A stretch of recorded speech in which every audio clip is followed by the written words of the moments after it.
네, 전일 코스피 지수 아쉽게도 이제 오후장의 상승 흐름을 지켜내지 못했고 코스닥 지수는 2% 가까이 밀렸습니다. 여전히 시장의 체감 지수가 좋지 못했는데 오늘도 시장 정리와 함께 개장 준비는 DB금융투자 잠실지점 조성호 과장과 함께하겠습니다. 과장님 안녕하세요. 네, 안녕하세요. 네. 네, 오늘도 퍼스트 클래스에서는 여러분들의 상담을 받겠습니다. 전체적인 시장 전략 궁금하신 분은 027-4875, 027-4875로 전화 주셔서 허심탄회하게 상담 받아보시길 바라겠고요. 내 계좌 그리고 내 포트에 좀 문제점이 있다 생각하시는 분들은 전화 주셔서 상담을 받으면 아마 큰 도움이 되지 않을까 싶습니다. 그리고 샵 2034로 문자 남겨주셔도 상담 가능하다라는 점 참고하시길 바라겠습니다. 네, 그럼 조성호의 퍼스트 클래스 본격적으로 시작하기 앞서서 오늘의 주제 먼저 공개합니다.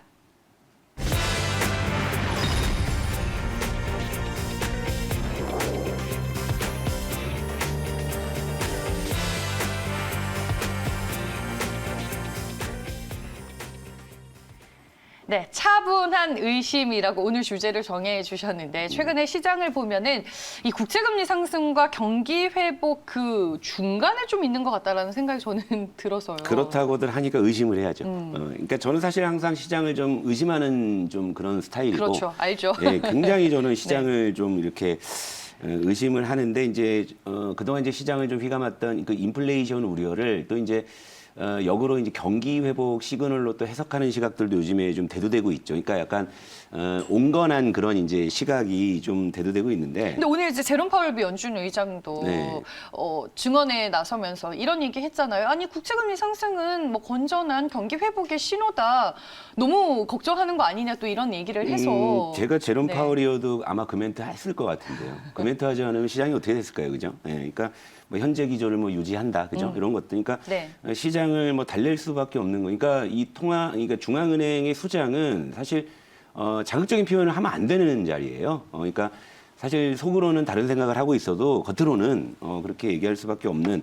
물론 이제 그것이 이제 어느 정도 시장을 좀 달랬고 어제 사실 장 초반에 폭락하던 나스닥을 돌려 세운 뭐 그런 계기가 되기는 했지만 그걸 역시도 의심을 해봐야 된다. 그러니까 사실 이래요. 우리 지금 코로나 이후에 우리는 유례없는 유동성 지금 시대에 살고 있는 건 맞잖아요. 그러니까 이미 주식과 부동산은 그 효과를 톡톡히 누렸고 이제는 이제 원자재 가격이 이제 그 차례가 이제 된 건데 자, 이걸 두고서 이제 이게 불편한 시각들은 이걸 인플레이션하고 얘기하는 거고 또 이제 이 부분을 또 경기 회복의 신호로 또 이제 해석하는 시각들도 분명히 있는 거고요. 그러니까 여기서 이제 우리가 어떤 의심을 가져야 될지 좀 차분하게 한번 보자는 의미고 일단 코스피 차트를 한번 잠깐 점검하고요. 네. 자, 제가 누누이 말씀드리지만 코스피는 3,000에서 3,200 사이에서 놀 거고 이 위로 뚫고 가든가 이 아래를 깨고 내려가든가 요 그냥 둘 중에 하나의 시나리오다. 그냥 저는 그렇게 봐요. 그러니까 지금은 방향성을 탐색하기 위한 어떠한 시간 그리고 이제 그 중간중간에 드러나는 시장의 어떤 재료들, 이슈들 이런 것들까지도 다 포함을 해서 움직이고 있는 건데요.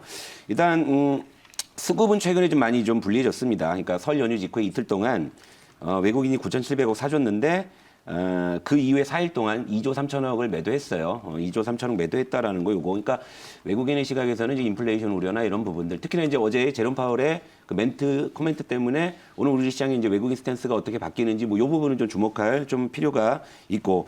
자, 이래요. 그러니까 물론 시장이 뭐 안정되고 뭐 올라가는 건 저도 바랍니다. 뭐 제가 무슨 비관론자도 아니고 뭐 시장 빠지면 저도 뭐 골치 아프고 피곤한 건 맞는데 근데 이제 뭔가 의심을 좀 갖고 있어야 될 상황인 것만큼 좀 분명한 것 같아요. 그러니까 일단 지금의 시각을 보자고요. 일단 첫째 그 인플레이션 우려를 경기 회복 신호라고 한다면 왜 외국인은 지난 4일 동안 2조 3천억을 팔았을까 의심을 가져볼 만하죠. 그죠? 그리고 인플레이션 우려라고 하면서 왜 간밤에 뉴욕에서는 제롬 파월 의장이 현재 기조 유지한다는 소식에 왜 낙폭을 드라마틱하게 줄였을까? 그죠? 그러니까 인플레이션 우려라고 하지만 겉으로는 돈을 더 풀어달라는, 그러니까 속으로는 돈을 더 풀어달라는 그런 속내가 아닌가 이렇게 의심해 볼 수 있는 거죠. 그리고 두 번째, 그럼 다음에 이제 차트 한 두 개를 보면서 또 다시 의심을 품어보자고요. 자, 이제 원유, 유가. 요즘에 이제 뭐 유가 상승으로 해서 시장에서도 요 이제 프레임이 좀 조금씩 반영이 되는데 자, 네. 자, 유가가 제가 전에도 한번 점검을 해드렸지만 WTI예요. 자, 코로나 이전 수준으로 일단 복귀를 했죠. 복귀를 했어요. 그래서 이걸 이제 경기 회복의 신호로 해석하는 시각도 분명히 있고 그리고 저 역시도 우리 정규 포트 중에 하나는 여기에서 힌트를 얻어서 종목 하이로 코리아를 넣어놨기도 맞아요. 했죠. 네. 그런데 중요한 건 그렇다고 해서 제가 유가가 뭐 계속 뭐 이렇게 오를 것이냐 이런 전망을 하자는 게 아니라 자, 이런 겁니다. 그러니까 이것이 오롯이 그 경기 회복에 대한 수요 증가 기대감만으로 회복이 된 것인가에 대한 의심을 좀 가져볼 만하죠. 그러니까 여기에 과연 그러면 유동성 효과는 과연 없었던 것일까? 그리고 지금 최근에 미국의 이제 텍사스 한파 때문에 유가가 또 영향을 받잖아요. 그러면 이 부분은 과연 반영이 안 된 수치일까? 오롯이 정말 경기 회복 기대감과 수요 증가 기대감에는 정말 경제학에서 말하는 가장 이상적인 논리로 과연 유가가 오른 것일까? 그건 분명히 아닐 것이다. 이 유가가 올랐을 때 수요 증가, 경기 회복 기대감 역시도 반영이 된 거는 맞지만 중요한 건 과연 그렇다면 지금 유가를 들어올리는 이 수요가 과연 코로나 이전만큼 늘어나 있는 것인가? 그죠? 그리고 지금 현재 시장에 대세로 작용하고 있는 전기 시장이 확대되면 될수록 원유의 수요는 줄어들 수밖에 없는 그런 구조적인 한계가 있는데 왜 유가는 오르는 것인가? 의심을 한번 가져볼 필요가 있다라고 말씀을 좀 드리겠고요. 네. 또 하나 이제 구리 가격 한번 볼게요. 구리 가격. 오늘 또 신고가더라고요. 예, 그러니까 구리 가격. 자, 구리 가격은 자 코로나 이전 시점 대비해서는 50%가 올라 있고요. 그리고 코로나 저점 대비해서는 자 무려 90%가 지금 올라 있는 자 이런 상황이에요. 자, 근데 코로나 이전 저점을 회복한 건 국제유가는 최근이잖아요. 자, 구리 가격은 이미 작년 7월에 코로나 이전 저점을 회복을 했습니다. 이전 고점을 회복을 해서 그리고 그 뒤로 50%가 더 오른 거예요. 물론 표면적인 이유는 경기 회복과 수요 증가에 대한 기대감. 뭐 제가 그걸 부정하는 건 아니에요. 근데 이 가격에 좀 우리가 의심을 한번 가져봅시다 이거죠. 그러니까 과연 경기 회복 기대감과 수요 증가만으로 구리 가격이 이렇게나 폭등을 해? 그럼 지금 경기가 원래 코로나 이전보다 그럼 더 좋아야 이 계산이 나오지 않을까? 이런 의심을 가져볼 수 있는 거잖아요. 그러니까 네. 결과적으로 지금 우리가 바라보고 있는 모든 어떤 지금 자산 가격에는 역시 유동성 버블이 껴 있다라는 것이고 그 유동성에 대한 축소 우려 때문에 시장이 그동안 몸살을 앓았던 것이고 어제 간밤에 폭락 출발을 했던 뉴욕 증시가 제롬 파월의 현재 기조 유지라든지 그리고 인플레이션 우려에 대해서 달래는 그런 한마디에 다시 드라마틱하게 낙폭을 줄였다라는 것. 이런 부분을 종합적으로 의심을 해본다면 우리가 여러 가지 워딩과 단어로 서로 이제 포장을 하고 있지만은 이 시장의 본심 속내는 결국엔 유동성을 더 갈망하고 있다라는 것을 그렇죠. 보여주고 맞아요. 있다는 거니까 네. 결과적으로는 노골적으로 누구도 얘기 안 했지만 지금 모든 자산 가격은 돈의 힘으로 지탱을 했다라는 것을 결국 우리가 확인할 수 있다라는 거죠. 그러니까 이 의심을 우리가 한번 가져보자. 자, 뭐냐? 우리가 지금 생활 물가도 많이 올라요, 그죠? 계란 한 판 가격이 지금 한 달 전, 두 달 전에 지금 2배 가까이 되고요. 대파 한 단, 요즘 대파 한 단이요 그람당 가격으로 따지면 고기보다 비쌉니다. 네. 자, 이거 역시도 인플레이션인데. 그럼 갑자기 생각해 보세요. 갑자기 우리가 안 먹던 계란을 갑자기 막 먹기 시작해가지고 계란값이 올랐을까요? 아니죠. 갑자기 뭐 파전이 유행이라도 했습니까? 근데 대파 가격이 올랐죠. 그러니까 인플레이션이라는 것을 확실히 우리가 좀 경계하고 의심을 해야 되는 그런 네. 상황이다. 이렇게 좀 보고요. 아무튼 시장은 좀 더 지켜봐야 돼요. 제가 방향성을 확보할 때까지는 박스권 안에 시나리오를 두고서 방향성 탐색할 때까지는 제가 좀 현금도 아끼고 조금 지켜보자고 말씀드렸잖아요. 맞아요. 네. 자, 그 관점에서 차분하게 보시죠. 네. 네, 알겠습니다. 뭐 전체적인 이제 저희가 시황 얘기를 좀 먼저 해봤습니다. 오늘 027에 4875, 027에 4875로 전화 주시면 역시나 퍼스트 클래스를 통해서 여러분들 뭐 포트나 계좌 그리고 시장 전체적인 투자 전략에 대한 상담을 받아보실 수 있으니까요. 많은 연락 주시길 바라겠고요. 샵 2034로 문자 또 남겨주시길 바라겠습니다. 뭐 시장 얘기했으니까 이제 종목 얘기를 해야 될 텐데 한세실업이 어제 목표 주가 2만 원에 정말 사뿐히 안착을 해서 마감이 됐어요. 기분이 좋네요. 왜 기분이 좋냐면, 네. 그러니까 우리 퍼스트 클래스 그동안의 여정에서 사실 뭐 이제 뭐 히트 종목들이 제법 있었지만 네. 이제 최근에야 비로소 이제 저의 스타일을 이제 좀 인정해 주시고 이제 따라오시려는 분들께는 제가 이렇다 할 선물을 좀 못 드리는 상황이었는데 한세실업이 가장 좀 비교적 최근에 편입한 종목이었잖아요. 그래서 이제 이 종목이 이제 여러분들께 좀 늦게나마 이제 저를 따라하시는 분들께 좀 선물이 되지 않았나. 요것 때문에 제가 개인적으로도 한세실업을 현재로서는 가장 응원한다고도 말씀을 드렸었잖아요. 근데 한세실업이 이렇게 해줘서 저 역시도 기분이 좋고요.